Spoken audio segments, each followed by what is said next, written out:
E Boa daí? noite. Tudo bom, Coisa querido? boa. Você tá bem? Tudo bem, graças a Deus. Tudo jóia. Bom. Prazer falar contigo, te reencontrar Opa, por aqui, prazer é meu, velho. Bom demais te encontrar. te acompanhando sempre. E Igual, uma igual. alegria. Uma Bom alegria. demais. Escuta, gente, Obrigado pelo convite. eu já vou apresentando o nosso convidado, se é que ele precisa de alguma apresentação, mas enfim, se existir alguém que não o conhece, deixa eu apresentá-lo. Aliás, característica dele ele é um cara, eu assim o vejo, um cara inquieto. Uma Uhum, inquietação de quem sabe que tem muito que aprender, tem muito que viver, tem muito que sim, ensinar, tem muito que fazer, tem muito que cantar, tem muito que pregar.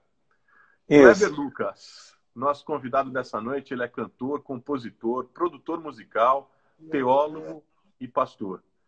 Pai da Rafa e da Michele, filho da Dona Isso. Maria. Nascido em São Gonçalo, crescido em Niterói. E hoje vive no Rio de Janeiro, a cidade maravilhosa, na qual ele não cansa de olhar o mar e ver o pôr do sol. Kleber, quero dizer mais Isso. uma vez, é um prazer enorme ter você com a gente aqui nessa live, nessa noite, viu?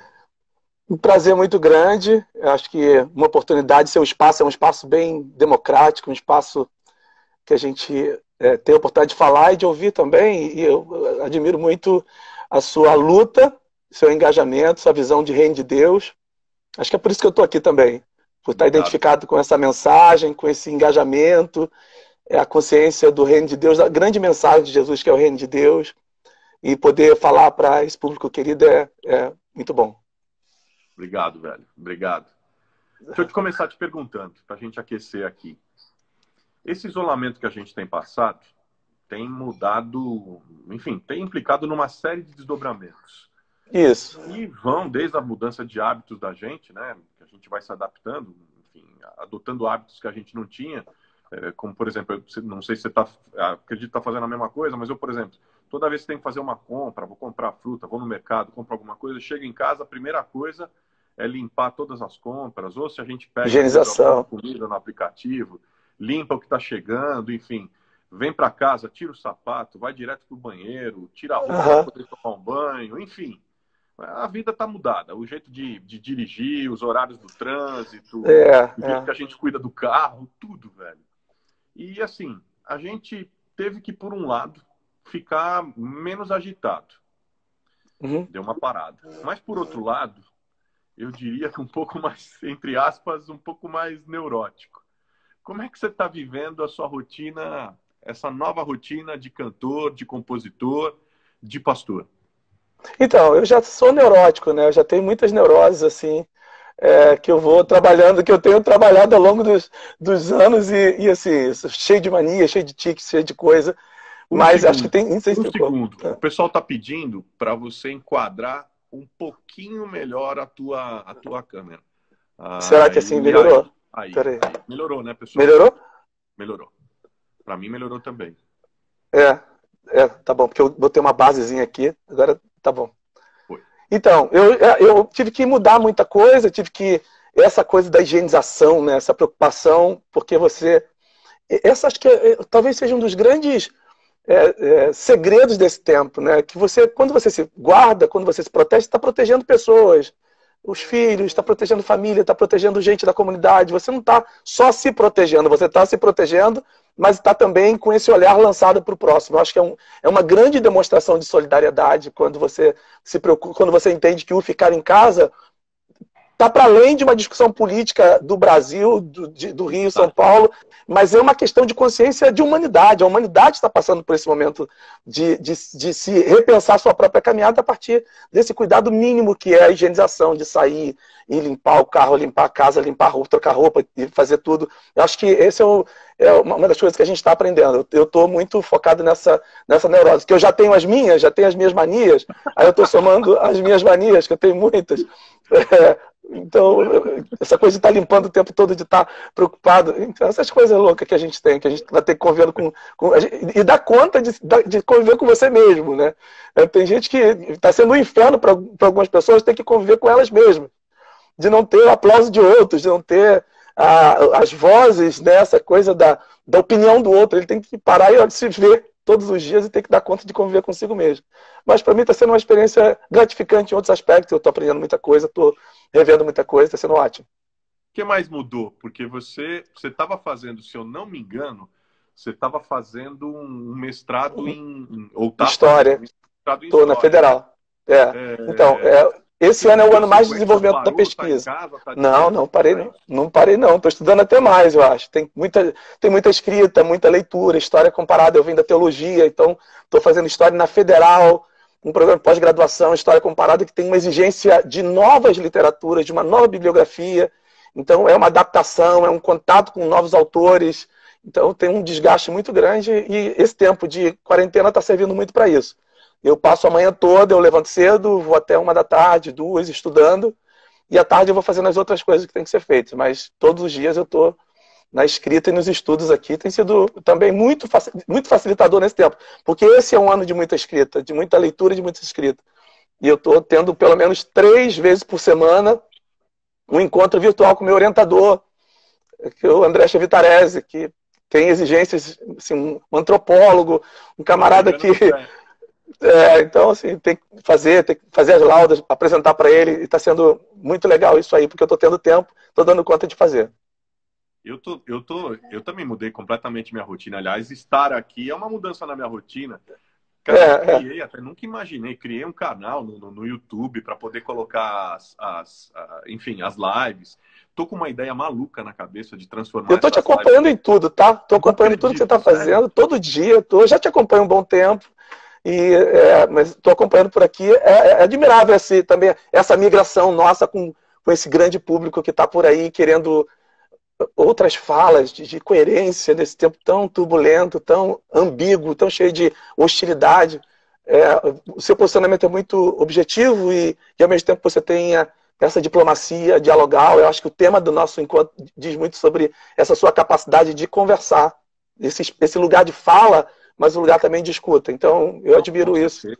Com certeza. É impressionante como as pessoas cobram o inverso disso, né? Elas não querem diálogo, elas não querem... Não, elas são beligerantes, né? O evangelicalismo brasileiro é beligerante. Nas bolhas, é um negócio maluco. E eu tava te falando, eu tô mudando, assim. Eu tô pensando até, eu tava te falando da ideia maluca, tô pensando até em talvez escrever um livro fruto desse momento de pandemia, das impressões todas, porque, na verdade, vocês vêm aqui, mas quem aprende sou eu, porque eu fico só aqui provocando e tal. E e é isso, eu desenvolvi a escuta ainda mais, aprendendo pra caramba. Pra além disso, pra além disso, cara, tô limpando a área, o xixi e o cocô do cachorro, coisas que assim, tinham me escapado na vida, eu nem lembrava que existiam essas tarefas. Lavando o carro, né? Eu lavo o carro, tenho que lavar meu carro, cozinhando. Cozinhando, velho. E eu soube que no meio dessa quarentena você também está desenvolvendo os seus dotes culinários. Você podia Acabei de fazer um franguinho ali. Como é que tá essa sua frente de trabalho aí em favor da arte? Essa frente de trabalho está muito boa. Então, eu faço almoço, faço jantar. Eu cheguei de uma live, é a 5ª live que eu estou fazendo hoje. Hoje Mentira, sério? É a 5ª live, eu estou fazendo uma média de 3 a 5 lives por dia. E coisa louca. E eu cheguei e preparei um franguinho ali pro meu filho, tá? A gente preparou uma coisinha ali que depois da nossa live eu vou jantar com ele. Mas um franguinho, aqueles brumetes, sabe? Que fiz um tempero legal com cebola e azeite e alho. E tá bem legal ali, pimenta também, tá? Preparadinho ali para colocar no forno. Chegado na pimentinha. Então, essas coisas que a gente vai tendo que aprender, né? Tem que lavar carro novamente. Mas, assim, a verdade é minha infância, eu estou voltando a algumas coisas lúdicas que eu fazia muito na minha infância. Eu comecei trabalhando com muita coisa, e dentre as coisas que eu trabalhei, houveram outras, mas eu trabalhei lavando carro. Então eu ganhava dinheiro lavando carro na rua. Então eu estou fazendo novamente, estou lavando carro. Cozinhar não. Cozinhar não. Primeira vez que eu tô... É um novo talento que está se... vai descobrindo. Tá vindo. Agora, e é um vício, cozinhar. Cozinhar é um vício, né? Aprofundando um pouco mais, entrando já no tema da nossa live. Você acha que a gente você acha que a gente vai sair dessa pandemia? E aí, falando como sociedade, você acha que a gente sai melhor ou sai pior? Porque igual, eu acho impossível que a gente saia. Então, eu acredito realmente o seguinte, que essa é uma roda de conversa nossa aqui, né? Eu acho que algumas pessoas, nós temos um potencial muito grande para sairmos pessoas muito melhores, muito mais humanas, muito mais solidárias, muito mais identificadas com o sujeito. Mas temos um potencial muito grande para sairmos muito mais distante, desumano. Essa coisa de chega para lá porque você representa um contágio que eu não quero para minha vida. Então, eu temo que esse efeito social que nós estamos vivendo ganhe proporções psicológicas. E a nossa humanidade começa a gerar estranheza relacional. Nós já vivemos isso do ponto de vista social, onde você vive uma disparidade muito grande de classes, de relações. Eu sou, por exemplo, o único negro que mora aqui no meu condomínio, que tem mais ou menos 300 casas na Barra da Tijuca.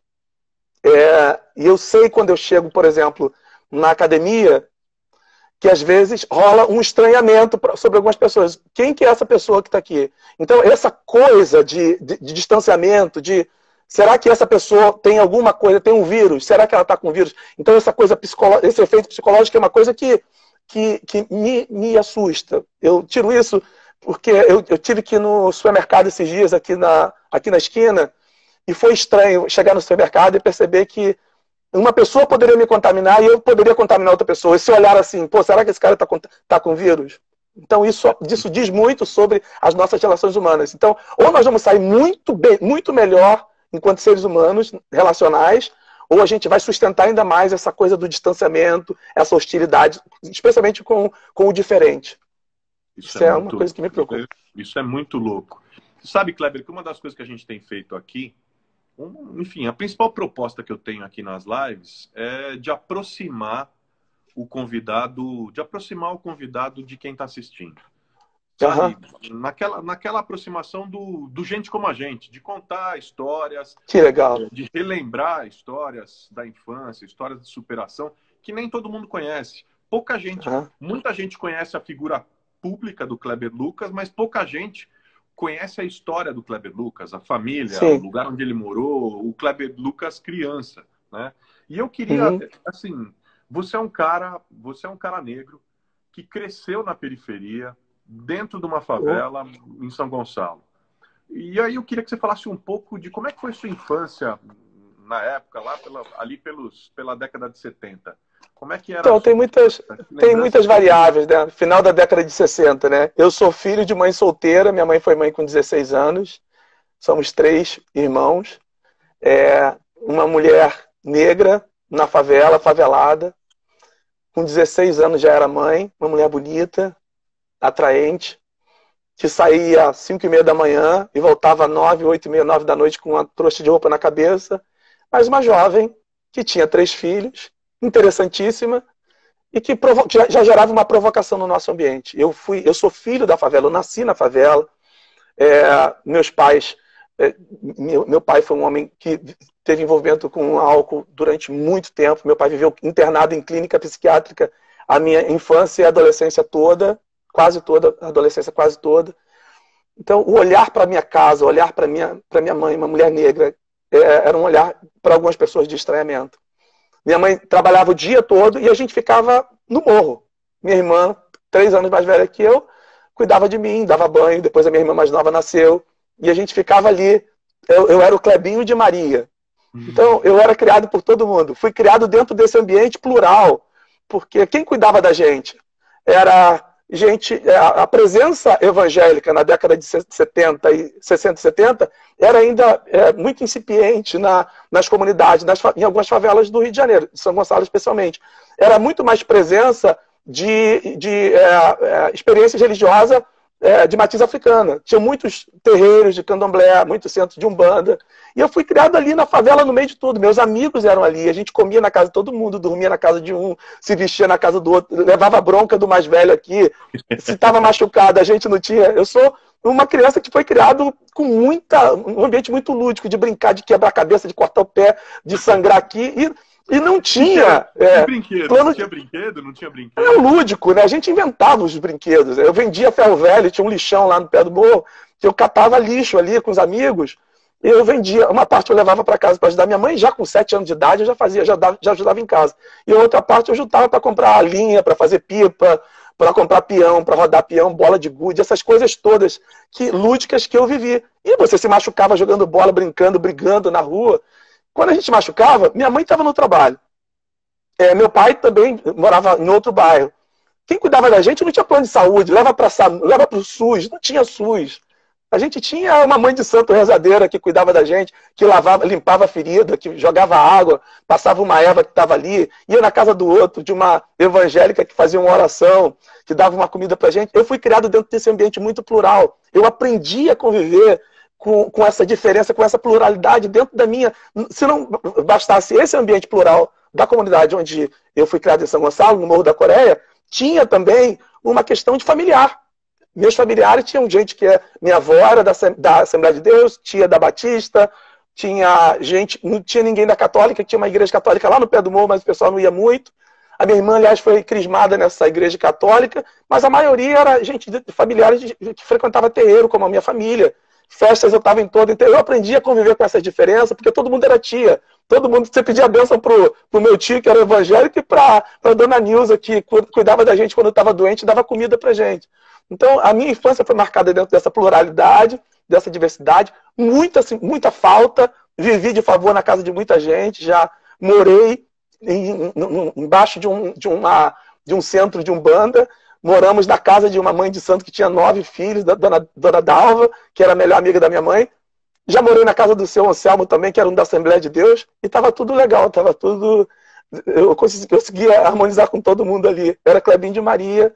Clebinho de Maria chegava, tinha comida pra gente, eu levava comida pra minha mãe. Foi espetáculo isso. Você conta uma história semelhante. Quem teve por aqui semana passada foi o Felipe dos Anjos. Querido. É de São Gonçalo também, Felipe. Exatamente, só que mais garoto, já de uma geração bem mais jovem. Ele já com uma presença evangélica já mais forte nas áreas periféricas. Sim. E aí ele conta, né, a importância da igreja, enfim, com ele, na questão de como ele aprendeu música e o convívio com essas outras religiões e tal. Matizes, né? Outras matizes. Exatamente. Como isso, enfim, fez ele ser quem é, olhar para a fé do jeito que ele é. Mas a gente vai voltar nesse tema. Uhum. Por quê? Porque o que eu queria te perguntar é, poxa, o tempo passou. A gente estava falando aí do Clebinho de Maria, né? Retomando as lembranças lá da infância, da brincadeira, do vender ferro velho e tal. Você acha que cerca de, sei lá, 30, 40, 50 anos depois, a situação da criança negra na favela melhorou, piorou ou continua igual? Eu acho que piorou bastante. Eu acho que piorou bastante, em muitos aspectos. Eu acho que a questão da violência, as políticas públicas, a falta do Estado na comunidade é uma coisa... Eu faço um trabalho aqui, eu moro na Barra da Tijuca há 21 anos. A 5 minutos da minha casa é a Cidade de Deus. Tem uma região chamada Brejo e Oiteiro. Cidade de Deus é muito grande, tem 60 mil habitantes e tem vários espaços ali. Tem um espaço que é o mais sensível, onde nós trabalhamos, que é a região do Brejo e do Oiteiro. É complicado estar ali, porque eu vou de noite, de dia, sempre estou indo lá, porque a gente faz um trabalho lá dentro. O Estado não consegue entrar lá por causa da violência. Por outro lado, tem muita gente de família ali que vive numa situação extremamente vulnerável e fica uma coisa, uma inoperância e uma sensação de impotência, porque a violência acontece lá, mas às vezes chega o poder, chega a polícia, e tem troca de tiro, e tem gente de bem no meio, tem pessoas sofrendo, tem um problema de saneamento básico. Então, algumas coisas que você tem hoje na comunidade, você não tinha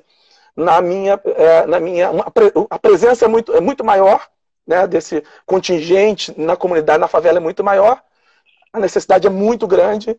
Então, assim, eu passei momentos de fome na comunidade, mas sempre tinha alguém do lado que dava um pratinho de comida, que tinha... E hoje você vai naquela região do Oiteiro e do Brejo, ninguém tem nada. Não tem água. Não tem água. E eu estou falando de 4 quilômetros daqui da Barra da Tijuca. Que no entorno mora o prefeito da cidade, moram deputados federais, deputados estaduais, senadores, gente que está no poder E a Cidade de Deus é uma localização invisível. Você é capaz de sair daqui da Barra, olhar para Jacarepaguá e não perceber que no meio tem a Cidade de Deus. É uma cidade, uma situação de invisibilidade incrível. E isso, para mim, é o que choca, porque eu vivi essa questão de ser uma criança negra invisível na favela. Mas hoje parece que está muito perto. Eu vivi essa situação na favela. Só que as pessoas de melhores condições estavam muito longe. Aqui não, aqui está do lado. Aqui é mais perverso. Eu acho que a gente vive um tempo assim muito de esquecimento, de apagamento de memória. A sensação que dá é que o que se quer, já que a gente não pode resolver o problema, vamos apagar essa memória, vamos fazer de conta que não existe essa realidade. Isso me choca muito. Isso me choca muito. Porque... Ou até, lamentavelmente, no caso do Covid, se contaminar, quanto mais rápido contaminar, de certa forma, melhor. É uma limpeza, porque quem sofre desse problema? É como o problema do crack, né? Que atinge fundamentalmente o pobre, né? Ele dizima o pobre, escraviza o pobre. Tem um contingente negro muito grande que sofre com isso, e a gente quer dizer, não é nada disso, é para todo mundo, a igualdade é para todo mundo, a gente sabe que não é. Isso é uma grande falácia que se sustenta, inclusive, dentro de ambiente religioso, né? É uma coisa lamentável. Lamentável, essa relação meritória, essa relação de reciprocidade. Se eu faço isso é porque eu sou o Kleber Lucas que mora aqui no Quintas do Rio porque eu fiz por merecer. Gente, isso é uma grande falácia. Tem muitos Kleber Lucas aqui na Cidade de Deus que correm um seríssimo risco e tem uma grande chance de não viver nada além dessa realidade aqui. Entendeu? Então, assim, eu sou uma exceção, eu sou uma referência nenhum aspecto para o homem negro no Brasil. Se você correr atrás, você vai ter. Não, tem tem profissionais, músicos, talentosos, infinitamente mais do que eu. Entendeu? Então, assim, não posso dizer que Deus me ungiu, eu tenho uma unção de Deus, eu sou um escolhido. Pô, ainda tem a falácia do que eu fui escolhido por Deus. Tem um autor que eu gosto muito, que é o Eugênio Genovese, um historiador, que ele fala o seguinte, que esse discurso de eleição ele não é muito bem aceito nas senzalas. Então você chegar numa senzala e dizer assim, eu sou um escolhido de Deus, morando no Quintas do Rio, Deus me ungiu para isso, me escolheu para isso. Isso é sacanagem, né, bicho? Fala sério, cara. Não dá para você sustentar um discurso desse. E ele está muito dentro do nosso evangelicalismo, da nossa mensagem dos eleitos. É complicado isso. E o medo, Kleber? Voltando um pouquinho para a tua história de infância e adolescência, o medo era um sentimento presente nesse período da tua vida? Era muito presente, né? Eu convivi muito de perto com medo na infância, na primeira infância. A gente morava em barraco, então a gente viveu despejado, eu vivi despejado. A lembrança que eu tenho, não lembro de ter ficado 3, 4 meses no mesmo barraco. Minha mãe mudava para um barraco, não conseguia pagar, a gente ia para o outro. E de vez em quando, nesse intermezzo, a gente sempre caía na casa da minha avó Josina, lá no Boaçu, que era um barraquinho de pau a pique, que a gente dormia no chão da casa dela de barro, chão batido. Não sei se você sabe o que é pau a pique, aquelas casas de barro, assim, com bambu e teto de amianto. Então, aquilo dali foi a minha história. E a gente sempre ia para casa da minha avó, que era um barraquinho bem pequenininho, 3x3. E a maioria das vezes a gente estava morando em barraco que a gente era despejado. Então, aquela sensação de ver minha mãe chorando, botando as roupas, fazendo uma trouxa de roupa, que cabia todas as nossas roupas numa trouxa, pegando o colchão, o fogãozinho de 2 bocas, em cima de uma Kombi, indo para um outro barraco, foi uma coisa que gerou aquela sensação de desamparo, de não lugar. De não lugar. A gente vivia circulando, até quando? Então, criar laços mais fortes era muito difícil, porque tinha amizade aqui, daqui a pouco tinha que mudar, porque tinha que ter outros amigos, tinha que sair da escola, tinha que estudar em outra escola, e às vezes, nesse ínterim, eu parei de estudar uns 3, 4 anos, eu voltei a estudar com 19 anos de idade, eu estava na 4ª série do primário. Com 19 anos de idade, eu estava na 4ª série do primário. Caramba. Então, eu voltei a estudar com 19 anos e fiquei muito tempo trabalhando também. Trabalhava como entregador de pizza. Então, foi na segunda infância. Esse voltar a estudar tem a ver com a mudança? Porque você estava ali, estava em São Gonçalo e tal, e isso. Tem todas essas mudanças, esses despejos, tal, barraco, vai, volta. E aí você muda para o Morro do Cavalão. Lá em Caraí. Em Niterói, exatamente. E ali e ali sua vida começa a mudar, né? Quando é que você viu que um jovem negro, um garoto negro que vive na favela, diferentemente do que o mundo pudesse impor a você, tem condições de escolher outro destino que não seja o destino do tráfico? Então, quando eu fui para o Cavalão, em 81, estava com, na verdade, 12 para 13 anos, eu comecei a ter um outro tipo de amizade. Então eu tinha a infância, meus amigos de infância ali, que circulavam naquela mesma geografia, onde a gente mudava e estava ali jogando bola, sempre se encontrava. Filho do amigo, do compadre do meu pai, da comadre da minha mãe, um primo distante, segundo grau, estava ali. Quando eu vou para o Cavalão, eu já não tinha nenhum vínculo familiar com ninguém ali. E eu comecei a ter um outro tipo de amizade de adolescentes que estavam entrando na vida do tráfico. Então eu tive... E o medo se tornou um outro medo, não era um medo de ser despejado, porque agora a gente estava morando num barraquinho também que era nosso, que eu construí, inclusive para minha mãe, ajudei a construir para minha mãe, mas as minhas amizades, a gente começou a ir para festa, para samba e para baile, que hoje é baile funk, mas era um baile que era discoteca, a gente ia naquela década de 80 ali. E os meus amigos de 12, 13 anos eu comecei a ver meus amigos fumando maconha, cheirinho da loló. Depois começaram a fumar maconha, daqui a pouco começaram a cheirar. E começaram a vender, a andar mais arrumado. Começaram a vender para os playboy, que a gente falava, vamos vender para os playboy lá de Caraí. Então eles desciam e vendiam para os meninos adolescentes de Caraí. E começou a ter esse envolvimento com o tráfico. Aquilo me assustava muito, porque... Você estava com quantos anos aí, Kleber? 13 anos. De 12 para 13 anos. Aquilo me assustava muito, porque... Eu tinha uma memória muito forte da minha mãe trabalhando, saindo cedo, voltando à noite.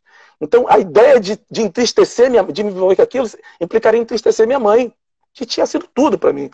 Minha mãe poderia, várias vezes a minha mãe recebeu de alguém a proposta de dar a gente, os filhos, para alguém, porque as pessoas falam, você não vai conseguir criar essas crianças. Você trabalha o dia todo, chega à noite. E minha mãe falava assim, minha mãe virava uma leoa quando alguém falava assim, dá essas crianças, Maria. Minha mãe falou, não, esses meus filhos, eu vou criar onde eu for, meus filhos vão comigo. Então, essa memória de uma mãe que decidiu agarrar seus filhos, tem uma música minha que fala assim, ó, e como aquela mãe que não desiste, você não se esqueceu, você insiste, você mudou a minha história e fez o que ninguém podia imaginar. Você acreditou e isso é tudo. Então, é essa mãe, que é minha mãe, que é as Marias do Brasil, que não desiste. A minha mãe foi incansável. Quando eu penso em Deus, a figura que prevalece para mim é a figura materna.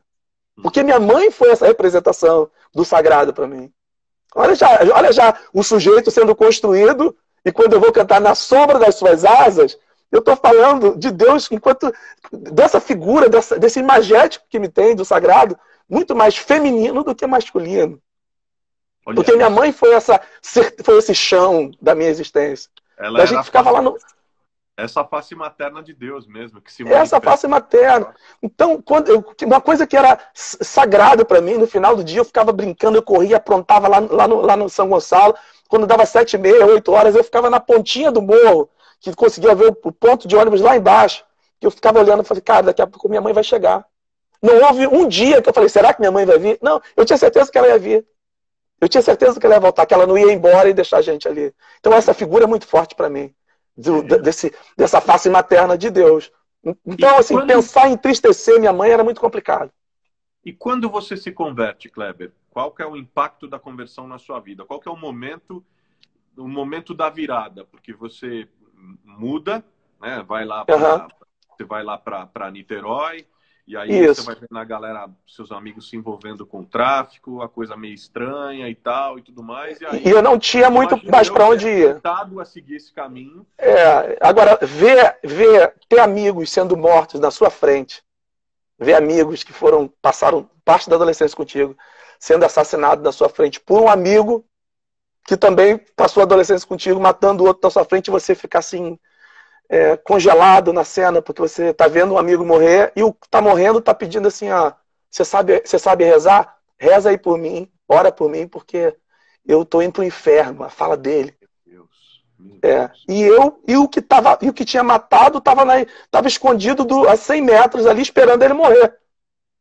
E eu no meio ali vendo a cena, e as pessoas chegando, e eu não sabia o que fazer. Então, assim, essa cena pra mim, ter cena de amigos sendo preso da minha frente, tá no meio de uma amizade, uma roda de amigos, e de repente os mais velhos passam e saem correndo, deixam um saco na sua mão, você segura sem saber o que é, daqui a pouco chega a polícia e prende todo mundo, você tá com um saco na mão, e tá cheio de cocaína e maconha, tem arma, eu nem sabia o que era, porque eu tava ali, o que eu tava fazendo ali naquele ambiente. Então, esses sustos assim geravam muito medo, porque eu me remetia diretamente à minha mãe, que era uma mulher incansável. Quando eu tive uma experiência dentro do cristianismo, essa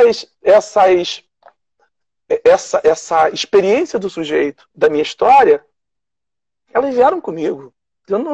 Essa ideia de um novo nascimento, a morte para lá, você não deixa, você não pode, eu não podia negar a minha história, porque exatamente foi essa história que me trouxe essa experiência com Cristo. Ele estava lá, Cristo estava lá na favela comigo, inclusive. Ele estava lá me livrando de algumas situações que se não fosse Deus ali comigo, o Estado não me ajudaria ali. Então, dentro desse contexto, a virada acontece dentro da igreja também, enquanto um espaço de espiritualidade e socialidade. Uma comunidade muito pequena e que o pastor da igreja tinha uma visão mínima social. Eu cheguei para ele já adolescente, todo mundo sabia que eu era do morro, que eu era da favela, numa igreja de classe média no bairro de Caraí, de classe média, eu era o único que estava ali negro na igreja, era eu, a Gertrudes e a Bené e o Jorge, eram nós 4 de negros e não tinha outros negros na igreja. E a igreja precisava, eu trabalhava nessa época entregando pizza, não podia estar nas reuniões da igreja à noite, eu trabalhava à noite. E um dia eu cheguei para o pastor Reginaldo, domingo de manhã, e perguntei para ele se ele podia me deixar tocar violão, porque eu estava começando a querer aprender a tocar violão, e daquela coisa, assim, a música muito perto. E ele falou para mim, olha só, a igreja não tem condições de pagar um faxineiro. E você não tem dinheiro para ter um violão. Então você toca no violão da igreja, eu vou deixar você tocar no violão da igreja, e você vai pagar fazendo faxina na igreja. Então se estourar uma corda, a igreja vai pagar, mas você vai tocar violão na igreja e faz faxina. Cara, dali eu arrumei um outro emprego, nossa realheria, e ia para a igreja direto, fazia faxina, meia horinha, igreja pequenininha, dava uma geral na igreja, ficava ali o dia todo tocando meu violão, os galhos secos, tocando músicas do Elo, do Logos, todos esses, do grupo Louvores, né? Vencedores por Cristo, Milad, todo mundo que foi minha escola, Sérgio Pimenta. Então, assim, eu passava na igreja aprendendo ali, tocando e cantando na igreja, foi uma oportunidade que eu tive. Então a igreja foi um espaço social também. A igreja não foi somente uma representação de espiritualidade, mas foi de lugar também, aquela coisa de Lausanne, né? Dessa responsabilidade social. Acho que eu preciso reconhecer isso. Da igreja faz a diferença na vida de muita gente. E às vezes as pessoas nem enxergam, né? Nem percebem o potencial, aliás, a potência que é essa presença, que é uma presença que eu diria que é civilizatória, que é reorganizadora, que é ressocializadora, né? Agora, sob o outro aspecto, do ponto de vista humano, espiritual, qual que é a grande mudança que você percebe? Qual que é a grande mudança que acontece com o Kleber, com a conversão? Então, eu comecei a trabalhar ali na igreja, tocando violão. Um dia o pastor Reginaldo me viu lá o dia todo tocando violão e perguntou para mim, cara, você não está estudando? Aí eu falei, caraca, cara, será que ele vai tocar nessa ferida? Essa coisa que era muito difícil. Eu falei, não estou. Ele falou assim, olha, então para você continuar aqui, você vai ter que voltar para a escola. Então foi um outro incentivo dele, que foi pontual na minha vida. Aí tive que voltar para a escola com 19 anos, da 4ª série do supletivo, e trabalhava de dia. Então era muito puxado, porque eu trabalhava de dia na serralheria, e à noite eu tinha que ir direto para a escola, e ficava até 11 da noite, 10h30 mais ou menos. Eu chegava em casa meia-noite, 1h da manhã. No outro dia tinha que pegar o ônibus de 5h30. Então foi um bom período nessa fase. Mas aí foi construindo, foi um espaço de oportunidade. Eu vi em tudo aquilo também um espaço de oportunidade. Um lugar uma oportunidade, uma chance que eu estava tendo de estabelecer alguns fundamentos da minha vida, porque um jovem negro no morro que não teve oportunidade, que não teve espaço, que não teve o Estado, não teve presença do Estado. teve uma incidência muito grande de violência, e de repente a igreja foi esse lugar de sociabilidade, de oportunidade de... É a presença mínima que a gente fala. Quando fala sobre a presença do Estado, a gente não fala da inércia ou a indiferença das pessoas e o Estado vai lá e tem que fazer tudo. Não, é uma oportunidade mínima. Era aquela oportunidade de estar ali, de alguém falar assim, olha, pô, vai para a escola, eu vou te ajudar, vou te incentivar a fazer isso aí. Pastor Reginaldo não me deu dinheiro para ir para a escola, não me prometeu nada, ele só abriu meus olhos e foi uma presença constante ali. Isso aí, eu via, cara, é a minha oportunidade. Você sabe que eu estava com 19 anos na quarta série, 18 para 19 anos na quarta série, não lia nada. E assim que eu fui para a igreja, eu li a minha Bíblia toda em 4 meses, a primeira vez. Porque eu comecei a ler, eu falei, caramba, que coisa maravilhosa, e fui entrando, e sempre... Daí nasceu essa intensidade de uma pessoa que era completamente paralisado socialmente, do ponto de vista das suas pretensões e de obstinações. Eu estava ali, estava amarrado dentro de um ambiente social que eu vou fazer o quê? Se eu for pro pé do morro, eu sou um suspeito andando na rua de Caraí. Se eu fico aqui na comunidade, meus amigos estão todos envolvidos com tráfico. E não tinha oportunidade. De repente, esse espaço social, e veja bem que não tinha... A gente percebe que a mensagem do reino de Deus e o comprometimento com o reino de Deus não está necessariamente ligado a uma questão política. Era uma visão do reino. Então você não precisa ter nenhum tipo de dependência Não, você tem que ter uma visão do reino. A visão do reino é uma visão que nos devolve, a minha fala lá na Soul é essa. A experiência da fé me devolve para o mundo como uma pessoa melhor. Então eu fui estudar. E nunca mais parei de estudar, nunca mais parei de ler. Eu sou um leitor voraz há muitos anos. Depois que eu comecei a estudar, depois que eu li a Bíblia a primeira vez, eu nunca mais parei de ler. Então eu já li centenas e centenas e centenas de livros e cada vez leio mais. E esse é o momento também que, coincidentemente, te conecta com Deus de um jeito diferente. Esse esse período aí, vamos dizer, é nesse caldo onde você se distancia dos seus amigos, onde você percebe, a igreja vai te dando oportunidades, você vai desgarrando, vamos dizer, daquele caminho que, de certa forma, você estava traçado, você estava amarrado, que seria o caminho da possível criminalidade. E aí é nesse caldo aí que você se aproxima de Deus, que você tem... Foi. E essa aproximação é também ambígua, ela é progressiva, né? A experiência é progressiva, né? A gente é um ser em transformação. Então, assim, nesse primeiro momento foi o apego direto à espiritualidade. E uma negação, inversamente proporcional, à negação da história. Então, agora eu sou um cristão, e o cristão não se envolve com gente do mundo, e as amizades são só amizades da igreja, falar com gente de fora da igreja só se for falar glória a Deus, aleluia, e vem para Jesus que está todo mundo no inferno, meu pai vai para o inferno, minha mãe vai para o inferno, minhas irmãs vão para o inferno, meus amigos todos estão perdidos, e eu fiquei naquela casca de uma espiritualidade que escondia todos os meus recalques, todas as minhas neuroses, estavam ali escondidas dentro de as minhas dores estavam todas escondidas atrás de uma fala do Jesus é maravilhoso, Jesus mudou a minha vida, eu agora sou um homem cheio de paz. Muito embora essa paz não tinha voz, como o Rapa, né? Paz sem voz não é paz, é medo. Então, assim, exatamente. Então, era uma paz que eu falava, que eu dirigia, que eu falava que eu tinha, reivindicava e tudo, e proclamava, mas ela não me direcionava para alguns nortes da minha caminhada. Vivia aquele extremo de que eu tenho Jesus, eu estou com esse livro aqui, Jesus está nele, eu tenho um livro que é a espada e todo se demole, Deus pesa a mão sobre a tua vida, e infernizei o mundo porque eu ganhei o reino dos céus. Vivi um bom tempo assim, e as primeiras mudanças da minha vida ocorreram em 91, quando eu comecei a conhecer... tem outras leituras sobre ele hoje, mas na época foi muito importante para mim o Schaeffer, chegou a literatura do francês. Quer dizer, antes veio o Caio. Antes de tudo, no princípio era o Caio. No princípio era o Caio.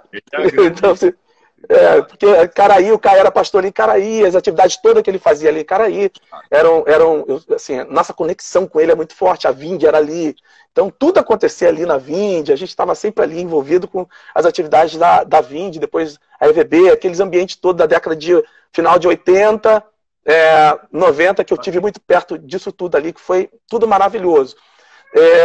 Depois, eu estou falando dentro da literatura, eu não estou falando da música, porque a música tem outro recorte na minha vida, mas dentro dessa coisa da literatura. Em 91, nessa época de 89, 90, eu comecei a conhecer Robson Cavalcante, Rubem Amoresi, essa turma, o Schaefer, o Mark Lloyd Jones, essa turma toda, John Stott, né? E quando começou a chegar isso tudo pra gente, foi uma revolução. A cabeça, bum! Ela rompe a primeira camada dessa intransigência, dessa distância do outro, né? Quando você começa a falar sobre diálogo, o pessoal da ABU, esses eventos que começaram a acontecer, que foram... a gente foi aprendendo muito dentro desse ambiente. E o Caio sempre ali cercando todo mundo com um texto dele, que sempre foi o mesmo, nunca foi diferente do texto que é. Hoje eu conheço isso, eu sou amigo dos filhos, crescemos junto ali, sou muito amigo do Davi, enfim. E do Caio, muito próximo a ele também. Então, eu vivi essa outra fase que eu fui quebrando. E nesse momento eu comecei a voltar mais para o meu pai, para minha mãe, para os meus amigos, para minhas irmãs. Eu comecei a perceber que o fato de acreditar diferente agora deles, não necessariamente eu tinha que não conviver. Parar deles. Então eu me voltei, eu vivi uma outra experiência, que foi uma experiência de espiritualidade que me devolvia para o meu ambiente primário. Então, minha tia, que foi criada, que vem de matriz africana, os amigos, e foi sentar à mesa com eles e poder conviver. Vamos falar de outra coisa, não vamos entrar em temas que vão ser divergentes, vamos entrar em temas de convergência. Isso foi maravilhoso para mim. Então, desde 91, que eu comecei a ter esse olhar mais tolerante, mais respeitoso. Você não precisa acreditar igual para conviver. Isso a partir da minha experiência de família, de minha ancestralidade, porque antes de ser cristão eu sou um homem negro. Claro. Que tenho raízes e marcas profundas de homem negro. Não, eu sou cristão. Não, primeiro eu sou um negro, depois eu sou um cristão. Então eu tenho uma história, o sujeito é construído a partir dessas experiências de família, de história, de morro, tudo isso. Então quando eu estou cantando, eu preciso aprender um pouco aqui, eu preciso aprender um pouco ali, eu preciso aprender mais de Deus. E Ele é quem cuida de mim. Se uma porta se fecha, olha o sujeito aí na história, outras portas se abrem ali. Eu preciso aprender mais. Quantas portas, quantos despejos, cara. Porque Ele é quem cuida de mim. Deus cuida de mim. Deus cuida de mim, na sombra das suas asas. Olha a passe materna. Cuida de mim. A Dona Maria aí, ó. Eu amo a sua casa e não ando sozinho. Não estou sozinho, pois sei. Deus cuida de mim. Olha o Clebinho de Maria aí. Agora fica mais fácil identificar o sujeito, né? As pessoas falam assim, eu gosto das músicas dele, mas não gosto dele porque o cara foi casado, não sei o que, separou. Então, elas querem uma coisa que as atende, mas elas não têm compromisso com o sujeito. Tem muitas pessoas negras que são aceitas pelo que elas têm e não são aceitas pelo que elas são. Então, quando eu canto isso aqui, se na vida não tenho direção, olha isso, olha o menino, e preciso tomar decisão. Eu sei que existe alguém que me ama, Ele quer me dar a mão. Se uma porta se fecha aqui, outras portas se abrem ali. Eu preciso aprender mais de Deus, porque Ele é quem cuida de mim. Deus cuida de mim. Deus cuida de mim. Minha mãezinha aí, ó. Na sombra das suas asas, cuida de mim. Eu amo a sua casa e não ando sozinho, não estou sozinho, pois sei, Deus cuida de mim. Coisa linda, coisa linda. E para Que finalizar legal. a tua história, aqui, como é que surge, então, a partir enfim, desses movimentos todos, dessa sequência de fatos todos, dessa história que vai se construindo, a partir de que momento cresceu mais em você o Kleber Lucas cantor, o Kleber Lucas compositor, até que você chegasse no momento que eu creio que ser o momento mais especial da sua carreira, que foi quando você ganhou o Grammy Latino como melhor álbum de música cristã em língua portuguesa em Aham. 2013. Você sabe tudo, estou impressionado. Muito bem informado. Quero voltar no seu programa, aqui no seu espaço. Então, foi essa construção ao longo de alguns anos, viajando. Eu comecei lá atrás com Koinonia, era back vocal do Koinonia. Depois comecei em 97 um trabalho solo, andando pelo Brasil. Comecei a viajar pelo Brasil todo. Já tinham várias músicas minhas gravadas por vários grupos.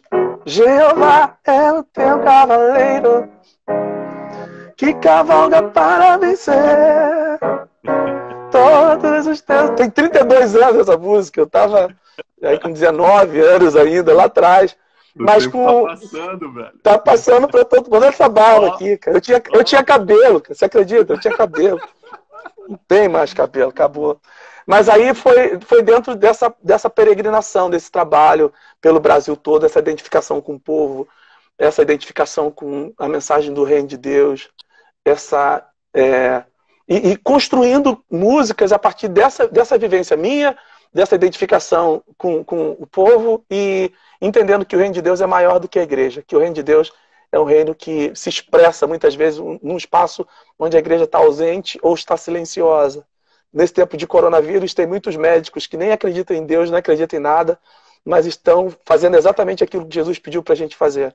Então, o reino está ali também, sendo vivido, sendo experienciado. Hoje eu vi a história de um jovem médico de 33 anos que morreu vítima do Covid-19, do coronavírus. E ele disse para a família, eu sei que eu estou correndo risco, mas tem muita gente ali que precisa do meu trabalho. Reino de Deus, é o reino de Deus.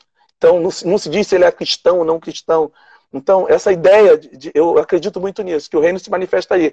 Minhas músicas estão todas construídas a partir disso, andando pelo Brasil todo, vivendo vários percalços da minha vida, vivendo muitas hostilidades, sendo muito mal interpretado, sendo muitas vezes tentado a me silenciar, mas eu descobri que eles não vão me silenciar. Meu lugar de fala é um lugar que ecoa em muitos corações solidários, muitos pares como você, como tantas pessoas, o próprio Caio, que é uma pessoa que eu amo muito, o Felipe que esteve aqui, o Levi, enfim, tem muita gente que eu caminho, que a gente dialoga, a gente permite dialogar, permite caminhar junto. Eu acho que a minha música é um pouco fruto disso. O Grammy Latino ele vem coroar uma trajetória. Eu tive uma indicação em 2008 e 2013 eu ganhei o Grammy Latino e foi uma experiência muito boa, porque ela diz muito sobre também esse sujeito.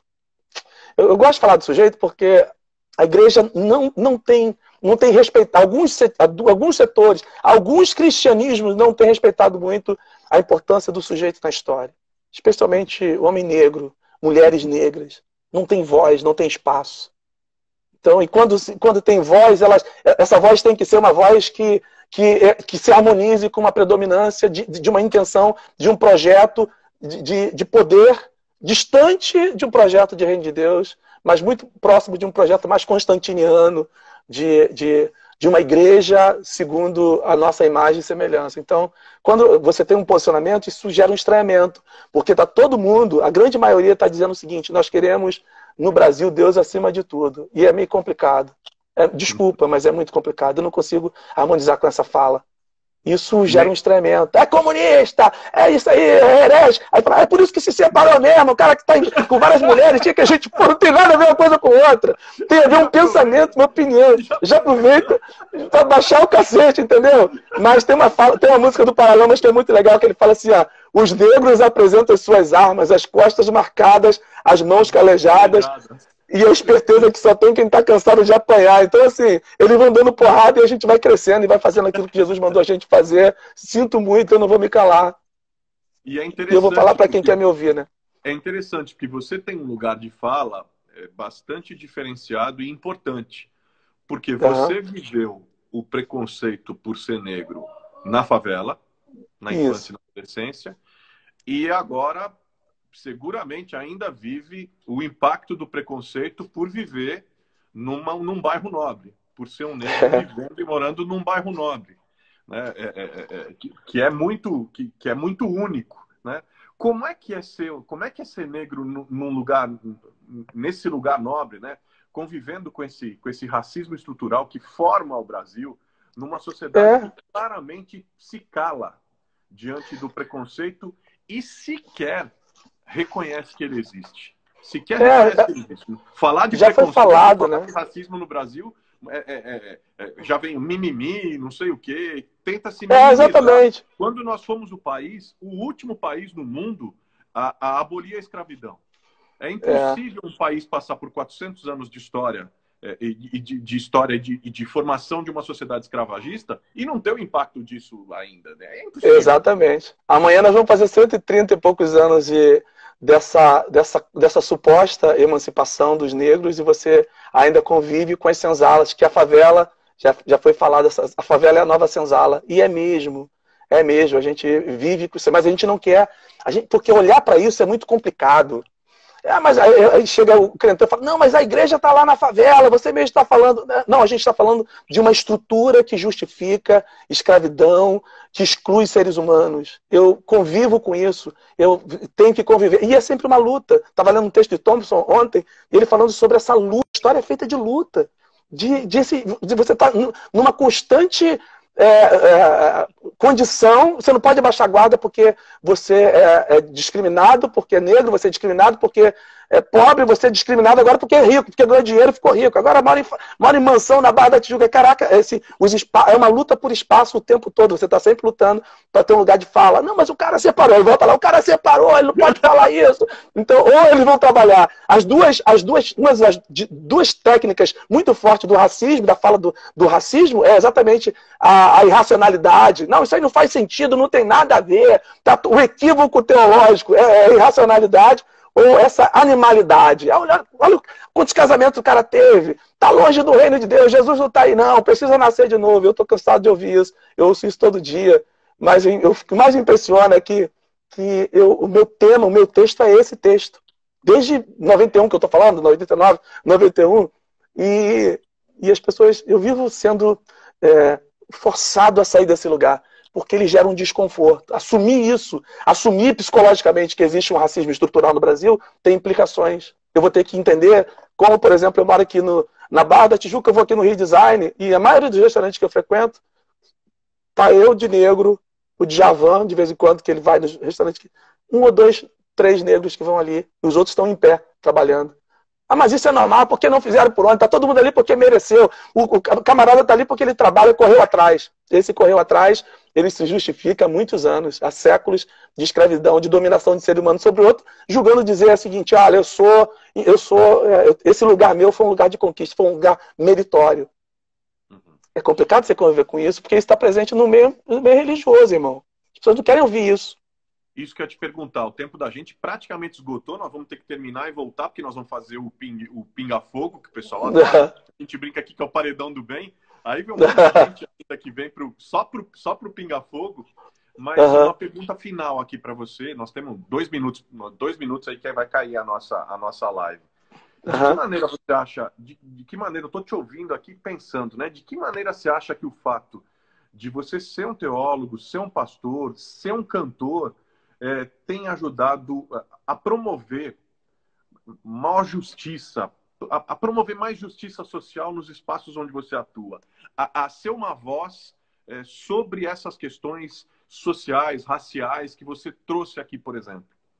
Então, hoje não, nos últimos 5 anos, a minha vivência tem sido muito mais a partir da academia e a partir de rodas, de conversas e de diálogos. Eu faço parte da Comissão de Combate à Intolerância Religiosa, que é um movimento muito forte aqui no Rio de Janeiro. Então, eu transito pouco dentro de um ambiente religioso do corte cristão. Eu sou pastor da Igreja Soul, a minha comunidade de fé. Tem uma agenda que eu trabalho, que sou convidado para cantar Mas às vezes fala assim, ó, canta, não fala não, que a gente só quer te ouvir cantando. Fala. Mas esses espaços aqui acadêmicos, Vai acabar.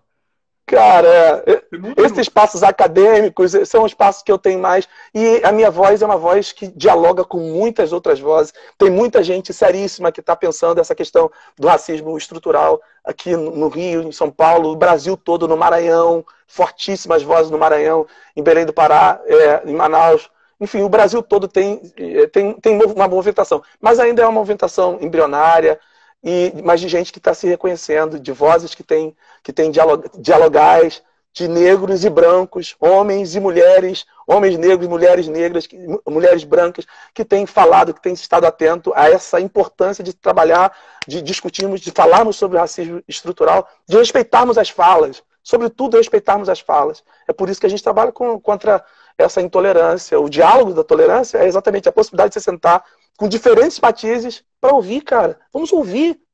Vamos exercer a nossa cidadania, a nossa humanidade de sentar na ágora da nossa existência e ouvirmos o outro. De entendermos que existe um areópago, essa pluralidade de experiências e que você pode, sim, manter a sua convicção e ouvir a experiência do outro. E de sairmos desse lugar de colonização, né? Eu falo demais. Pessoal, tá ótimo. Pinga fogo agora, tá? Aham. A ou B, papum, papum. Beleza. Calvino ou William Wilberforce? Ai, cara, olha só. Caio.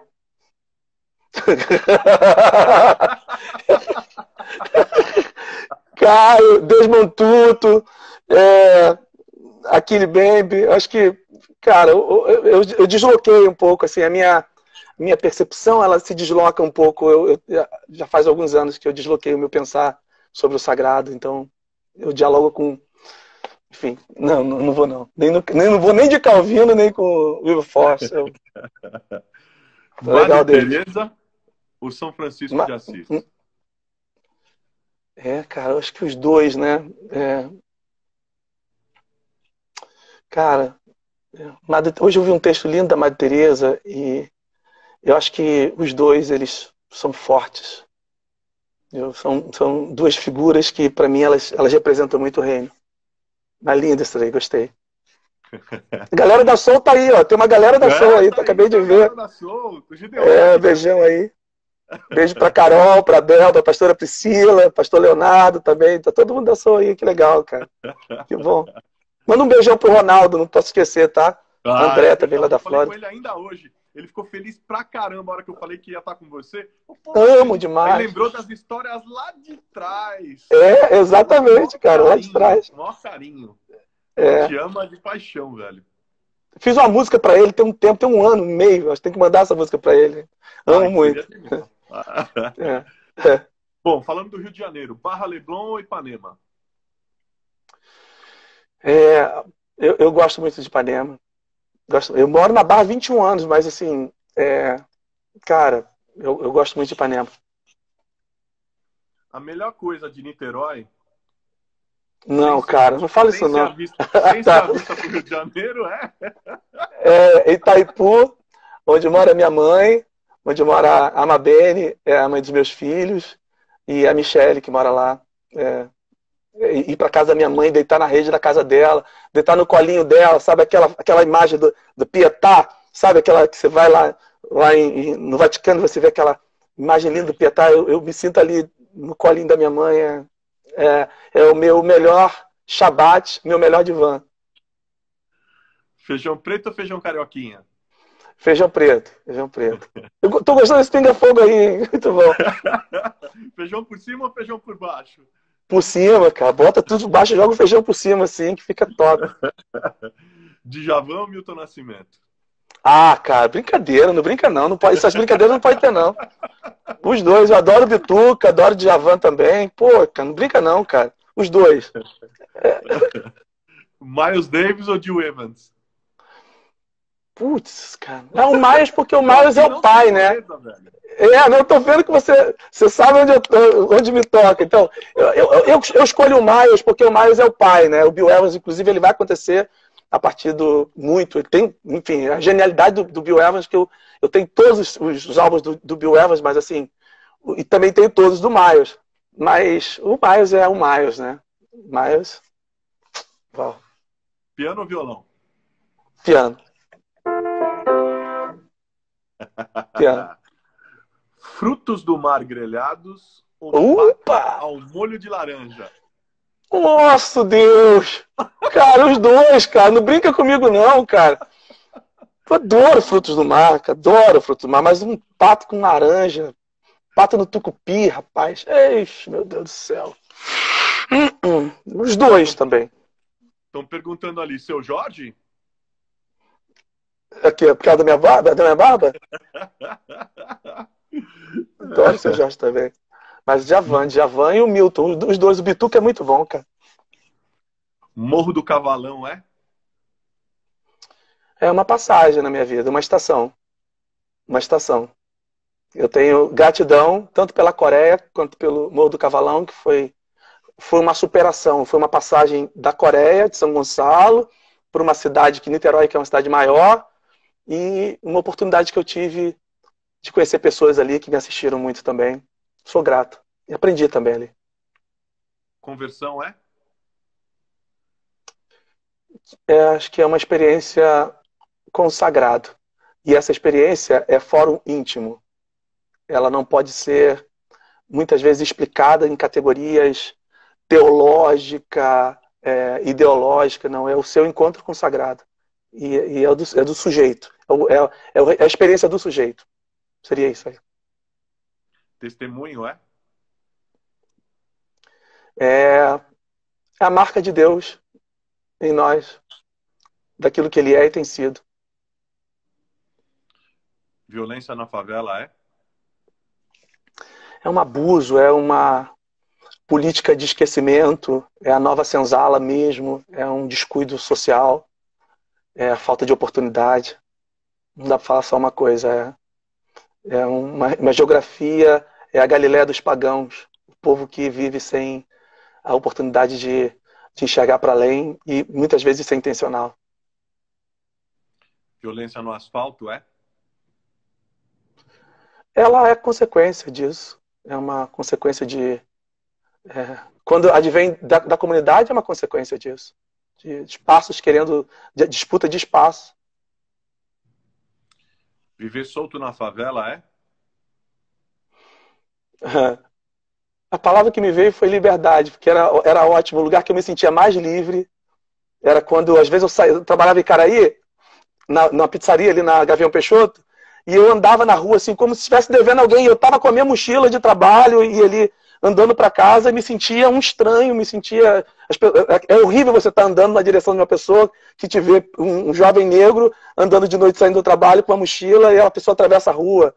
Ou anda, passa por você e fica olhando para trás. É horrível essa sensação de também se sentir inadequado ali. E quando eu chegava na entrada do Cavalão, era aquela sensação de liberdade. Começava a falar alto, começava a falar com todo mundo. Então, essa andar solto na favela, para mim, tinha esse ar de liberdade. O grande cinismo na sociedade é? Achar que não é bem assim, né? Ter olhos para ver, para ficar na janela, numa condição de julgar o outro e não ser protagonista da sua própria história. Então, esse é o grande cinismo, que essa janela midiática é esse lugar que as pessoas estão ali para falar da vida dos outros, elas não suportam se enxergar. Então é mais fácil enxergar as ambiguidades do outro e ser um crítico da história alheia, e não ser um crítico de si mesmo. A diferença entre ser branco e negro na favela faz com que? Eu entendo que o racismo ele está na macroestrutura, mas ele também está nas microestruturas de relações. Até dentro de uma favela, se você é branco, você é um pobre, mas é branco. E tem uma diferença. Você encontra o racismo presente nas macroestruturas, mas nas micro-relações também. Se você é um negro retinto, você é diferente de um pardo, de um mulato. Entendeu? Se você é um negro retinto, você é um tizil. Um dos apelidos que eu tive foi tizil, merrinho, carvão, urubu. Porque e quem me chamava disso eram, às vezes, negros mulatos, eram homens negros e às vezes brancos na favela. Então, essa é uma realidade. Presença de Deus É reino, é o reino dele, é o que nos dá sentido. É a experiência do ser, do sujeito, né? Quando você se depara com as suas ambiguidades e percebe que ele nos ama apesar de nós. Hum, hum. Ouvir uns mais velhos na sua vida significou?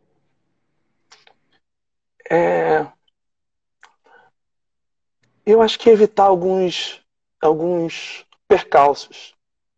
Foi muito bom ter ouvido mais velhos, levar bronca de mais velho no morro, de parentes, de tios, de mãe, de pai, de irmã mais velha. Muito bom você ouvir e falar que tem alguma coisa que tem para aprender. Mas às vezes as pessoas também podem usar o fato de serem mais velhas para justificar um controle, um poder, uma tirania.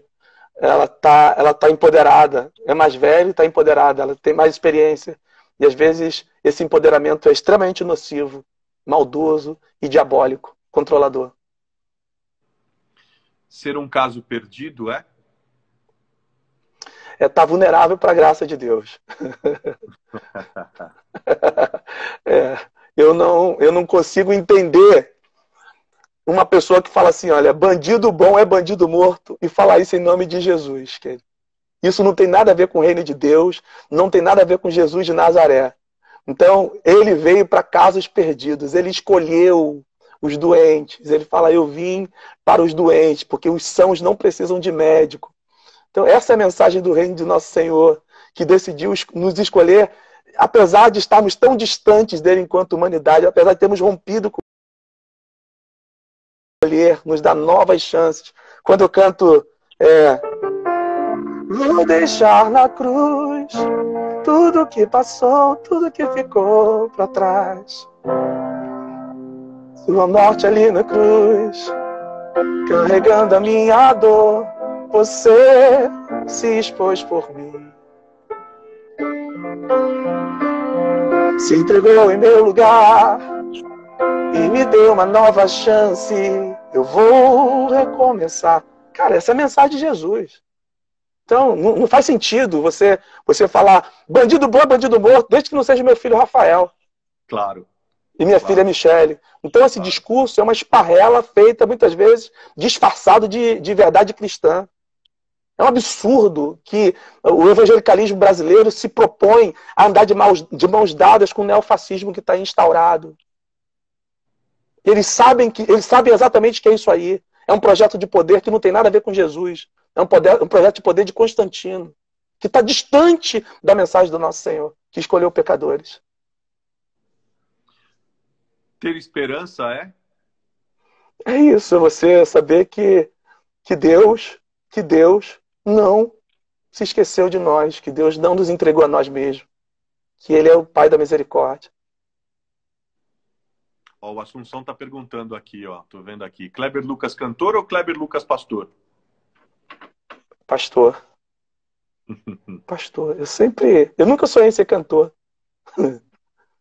A música chegou, mas o lugar de fala, ser uma voz ouvida, respeitada, sempre foi, porque você vive com sonhos, você vive com pulsão de vida, você vive com uma leitura da sua própria história e da história social que você está inserido, da sua materialidade histórica, e você quer ter um lugar de fala.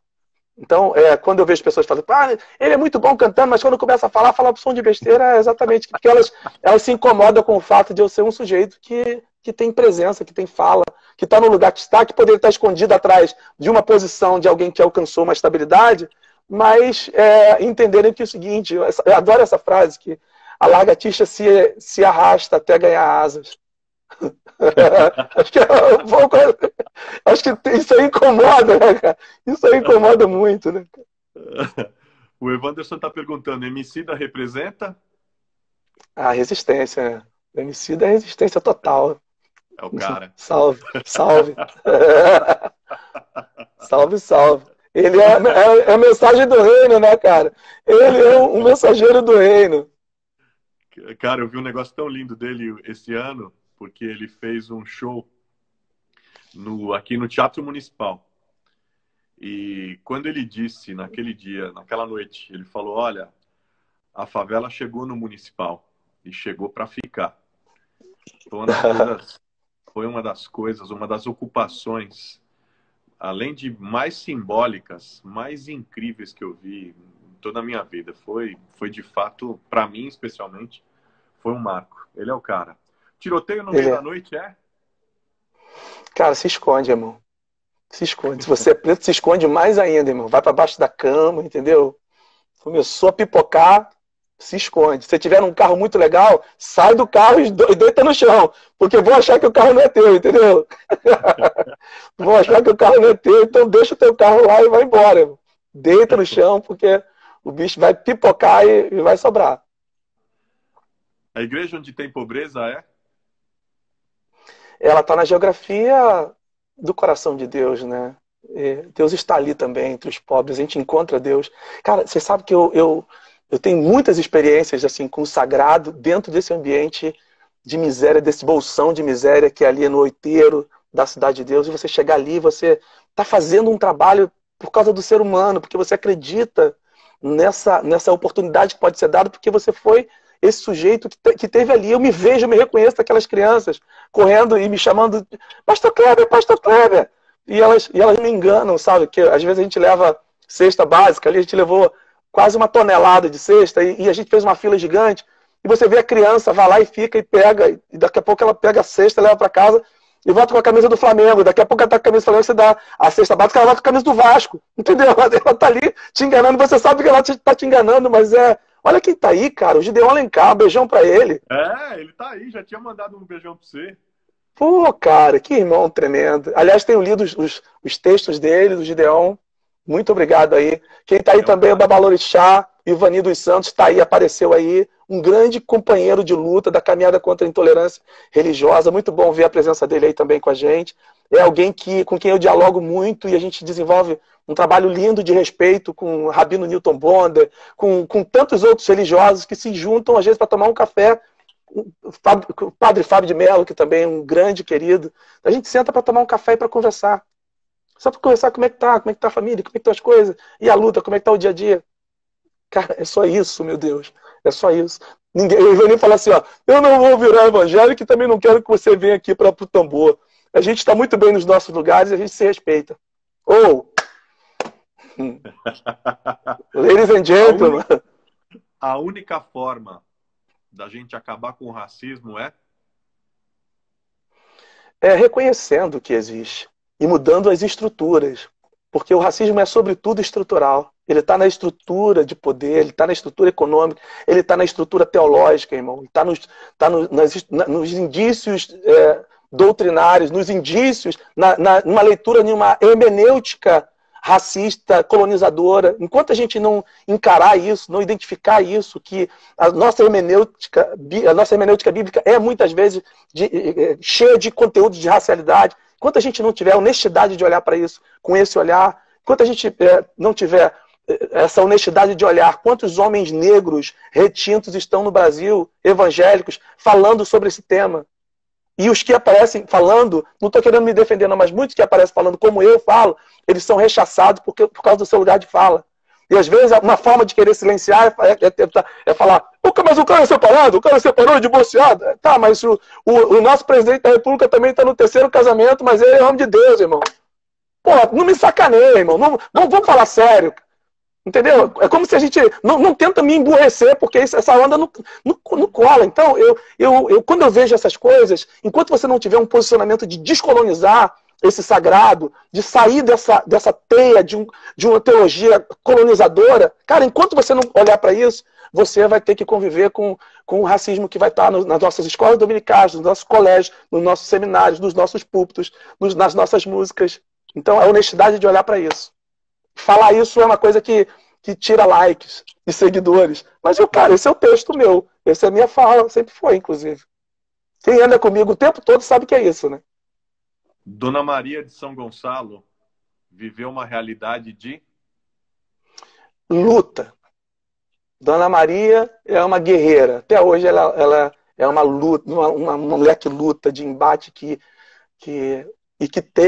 conseguiu ter debaixo das suas asas os seus filhos, que são profundamente apaixonados por ela. E seu Clebinho da Maria? Seu Clebinho da Maria é? Eu sou só mais um filho. Inclusive, minhas irmãs falam assim, ó, presta atenção, esse negócio de Lucas não é só teu não, hein? Todo mundo... Porque Lucas é sobrenome. Então, minhas irmãs, ela bota o dedo na minha cara e fala assim, ó, Kleber é Lucas, mas a Kátia é Lucas e a Flávia é Lucas também, porque esse Lucas é da família. Então, assim, é muito bom.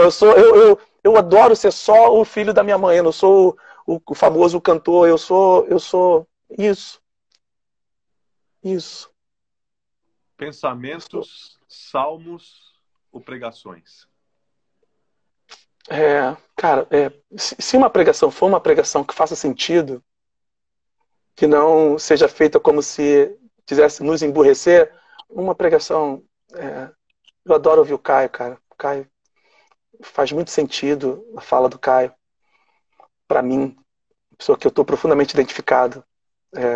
Agora, ouvir coisas do tipo o torpor, ouvir um discurso teológico, às vezes, que vai justificar a fala de que a religião é o ópio, aí não dá. Já tô cansado, tô velho. Essa barba branca, acho que cabelo branco também.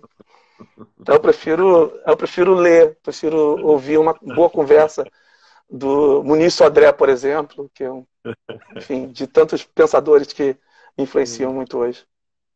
Em tempos de pandemia e de pausa, indica, difícil, eu sei que é, um livro, ou que te marcou, ou que você está lendo. Eu ia falar um livro aqui, mas acho que vai dar ruim. Deixa eu procurar um livro aqui legal. Segura a onda aí.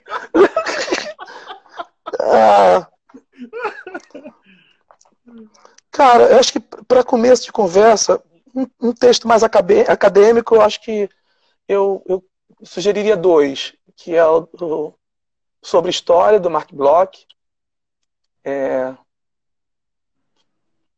Cara, tem um texto lindo, porque eu tô lendo muita coisa assim, já tô lendo novamente vários textos do Walter Benjamin, que é O Anjo da História, que é um livro que me provoca muito também. Eu leio esses caras, eu falei do que eu ia falar, que eu não ia falar, mas vou falar do Muniz Sodré, que é o Pensar na Go, que é um livro maravilhoso, que mudou muito estruturalmente a minha forma de pensar. Eu tenho livro, legal. Mas tem um livro assim, do Achille Mbembe, que eu gosto muito, que eu acho que é o Necropolítica. Eu acho que é um livro que se faz necessário para esse tempo. Você falou de livro, para mim é igual falar de música. O que você ouve? Eu ouço Miles, eu ouço John Coltrane. Então, assim, falar a minha bibliografia, ela está muito dentro de outros recortes. Então, eu leio Thompson, leio Chevitarese, Flávio Gomes, Lilia Schwartz, está aí, Lilia Schwartz. Verdade, muito bem. Brasil, a Biografia, que é maravilhoso, com Elos Stalin, maravilhoso livro. Flávio Gomes. Bárbaro. Então, Corentador, meu Corentador, maravilhoso. Então, assim, a gente acaba transitando dentro desse universo. Hoje, minha bibliografia está muito dentro disso aí. Boas lembranças. E indica pra gente um filme e uma série. Pô, série, cara, brincadeira, eu não aguento mais pensar em série. Então eu falei com meu filho, cara, não tô aguentando mais ver série. Qual foi a última que você curtiu? Cara, vale a indicação. Curtiu a ponto de valer a indicação? Tem uma série que eu acho que é legal, que é com Morgan Freeman, que é Deus. Eu indico essa aí. Deus, uma história, com Morgan Freeman. É bem legal. E um filme, O Poço, né? Um filme forte também. Você viu Dois Papas? Dois Papas é maravilhoso. Então, não é? O Poço, Dois Papas é maravilhoso. E eu também dou uma sugestão de assistir um filme também que é um documentário sobre sobre Quincy Jones, que é muito interessante, do mais também, enfim. Cara, sei lá. Porque eu assisto essas coisas assim. Ou eu estou estudando coisa muito densa, muito. Aí depois eu vou lá e falo assim, cara, eu vou dar uma emburrecida, aí boto Loucademia de Polícia. Sabe, essa coisa assim, traduzido, sabe? Falo, cara, eu preciso. Ou eu vou seguir essa. Ainda bem que você falou Loucademia de Polícia. Podia ser bem pior. Sabe, essa coisa louca, assim. Exatamente. Aí tem muita gente que assistiu os documentários aí, os Dois Papas também é maravilhoso. Dois Papas é muito bom. Muito bom. Legal. Uma que eu fiz para todo mundo. Para todo mundo que passou por aqui, faz parte, enfim, do registro. Pandemia assim, é uma coisa que diz muito pouco respeito à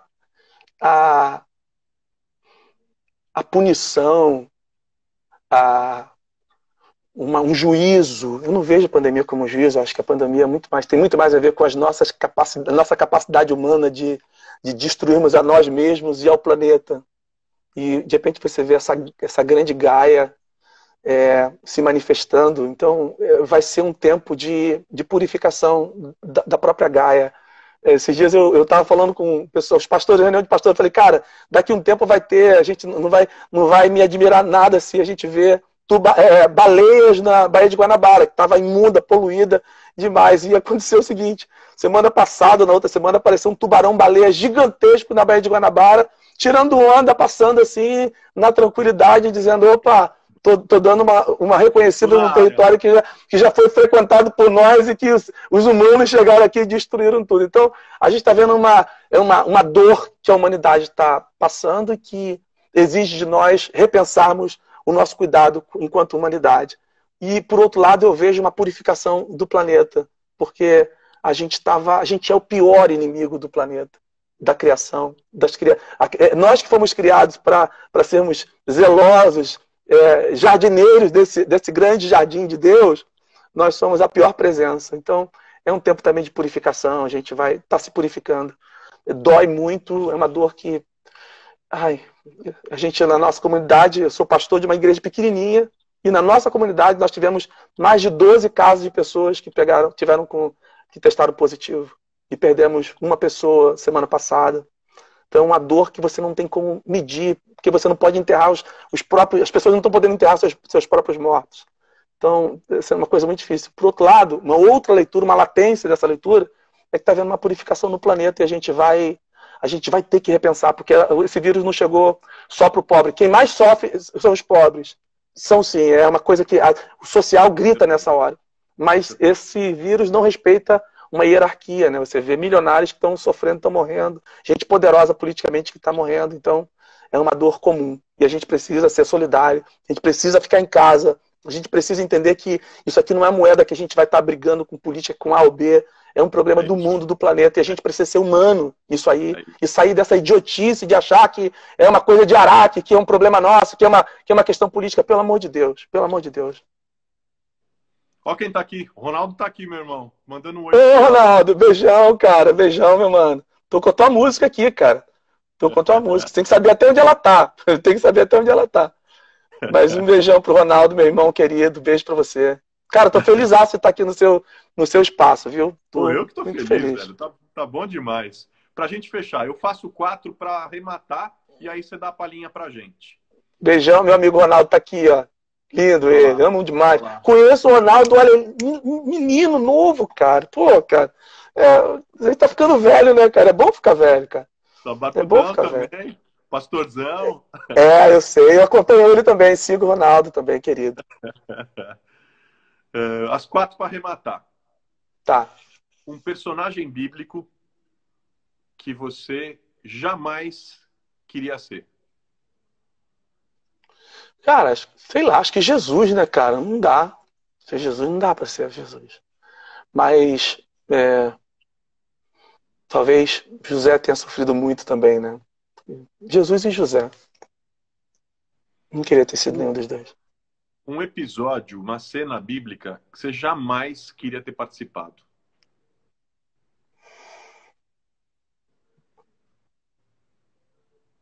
É,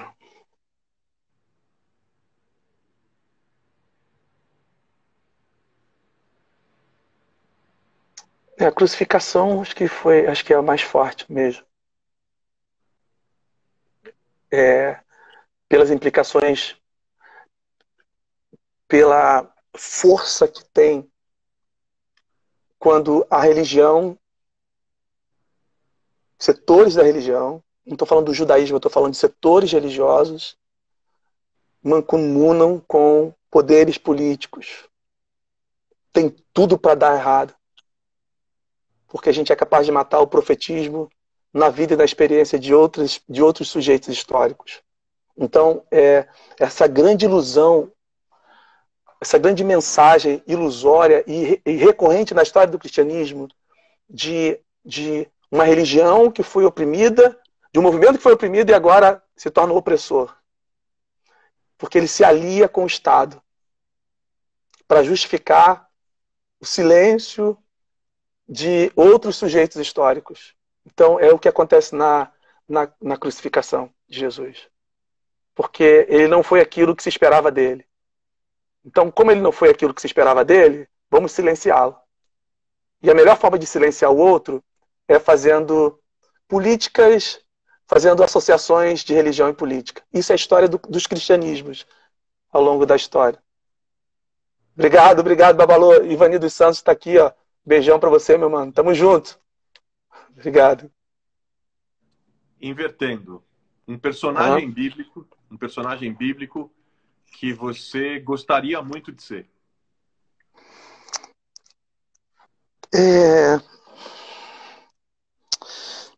Eu acho que eu gosto da figura de Mateus, o publicano. Essa definição, né, do próprio evangelho. Mateus, o publicano, né, que estava ali, que tem Jesus sentado à sua mesa, que tem uma experiência com o sagrado que é legítima, mas que ele volta e chama os seus amigos, e os seus amigos sentam à mesa de Mateus e a religião fica do lado de fora, os discípulos ficam no meio do caminho. Pô, Jesus está sentando com um cara que a gente estava querendo matar ele, inclusive, e aí? Mas Jesus entrou lá, a gente entra ou não entra? Porque os religiosos, fariseus, estão do lado de fora, querendo jogar pedra, Jesus está do lado de dentro da casa de Mateus, Mateus está curtindo ali, tendo Jesus e os amigos, e o social, e os apóstolos falam assim, cara, e agora? Caraca, deu ruim pra gente.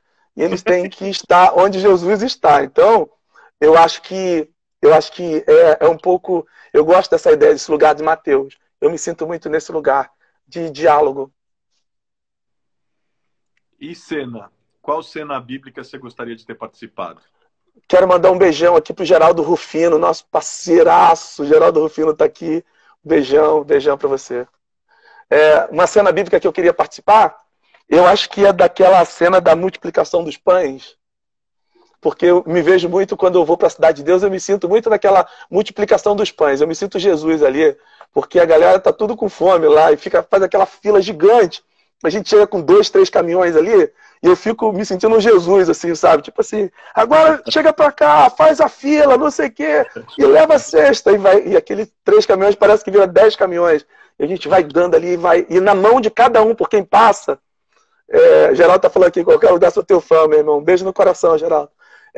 Qualquer lugar que cada mão que passa parece que é uma multiplicação, aquilo se multiplica. Então acho que aquele lance da multiplicação dos pães e dos peixes acho que foi uma coisa, foi uma experiência, né, que eu queria estar lá nela.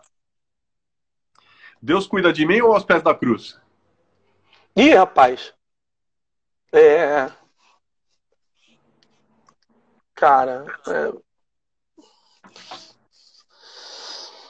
nesse tempo, eu escolheria nesse tempo, está sendo Deus Cuida de Mim, que é uma música que está sendo cantada por muita gente, e chega como uma resposta de alento para todo mundo, né, para outras pessoas que às vezes vivem uma experiência diferente, mas está ali identificada com Deus Cuida de Mim, fala, cara, essa música é tudo que eu preciso, porque todas as portas estão fechadas e eu estou vivendo dentro de casa, nesse confinamento, desesperado, como é que vai ser o meu amanhã?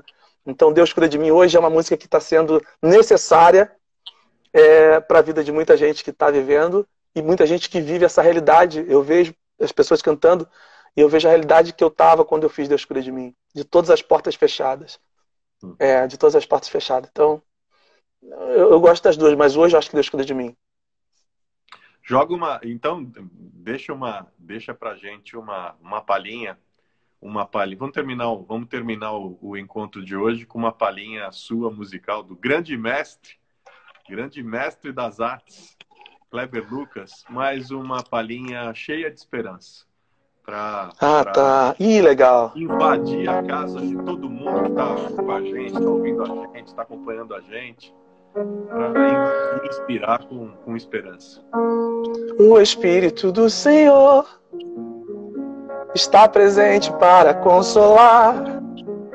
É Deus com a gente exalando vida, forças para caminhar. O Espírito do Senhor está presente para consolar. É Deus com a gente exalando vida, forças para caminhar. E Ele nos ungiu para pregar libertação e quebrar cadeias para restaurar os corações e anunciar o ano aceitável do Senhor, a fim de que se chamem, a fim de que se chamem, a fim de que se chamem carvalhos de justiça. E Ele nos ungiu para pregar libertação. Olha a mensagem. E quebrar cadeias para restaurar os corações. Cara, eu creio nisso. Eu também. Eu creio que essa é a nossa missão, cara. E eu peço a Deus que nos mantenha nela. Seja uma missão solidária, mais humana, de cuidado. E Ele nos ungiu para pregar libertação e quebrar cadeias para restaurar os corações. Isso. E anunciar o ano aceitável do Senhor, a fim de que se chamem, a fim de que se chamem, a fim de que se chamem carvalhos de justiça. Ele não quebrará a cana quebrada, e não esmagará a cana quebrada, e nem apagará o pavio fumegante. Essa é a mensagem do Deus que não desistiu de nós, cara. Porque se Deus fosse nos julgar pelo que temos, pelos nossos atos, cara, ia dar ruim para todo mundo. Não vai subir ninguém, irmão. É a graça dele sobre nós. Para terminar, ó. Ele nos ungiu para pregar libertação e quebrar cadeias para restaurar os corações e anunciar o ano aceitável do Senhor, a fim de que se chamem, a fim de que se chamem, a fim de que se chamem carvalhos de justiça.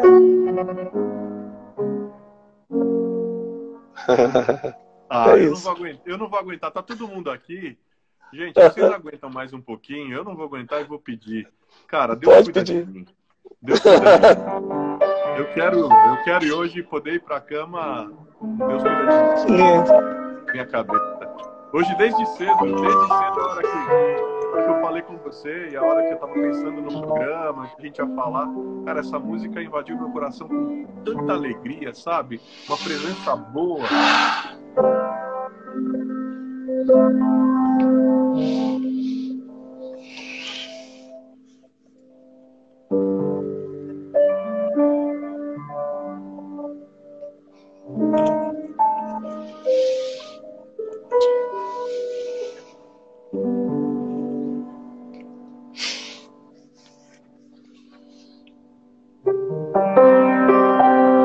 Eu preciso aprender um pouco aqui. Eu preciso aprender um pouco ali. Eu preciso aprender mais de Deus, porque Ele é quem cuida de mim. Se uma porta se fecha aqui, outras portas se abrem ali. Eu preciso aprender mais de Deus, porque Ele é quem cuida de mim. Deus cuida de mim. Deus cuida de mim. Na sombra das suas asas, Deus cuida de mim. Eu amo a sua casa e não ando sozinho. Não estou sozinho, pois sei, eu sei, Deus cuida de mim.